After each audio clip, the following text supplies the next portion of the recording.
kids, Brooke here with the Palm Bay Utilities Department. Did you know that a 10-minute shower requires nearly 20 gallons of water? Wow, that's a lot of gallons. Imagine how many gallons it takes when you help wash the car or fill a swimming pool.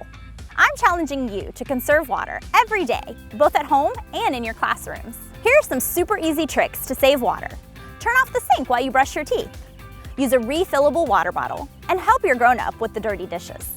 Make sure that the dishwasher is completely full before using it. How fast can you take a shower? Try challenging yourself to shower in the time that it takes to play your favorite song. You can save hundreds of gallons a month by cutting your shower times in half. Those are just a few ways that you can help our city save water. Ask your grown-up or a teacher to pick up a free conservation kit for you at our Utilities Customer Service Office located in City Hall.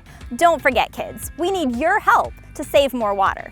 For more information and fun activity sheets, you can log on to pbud.org.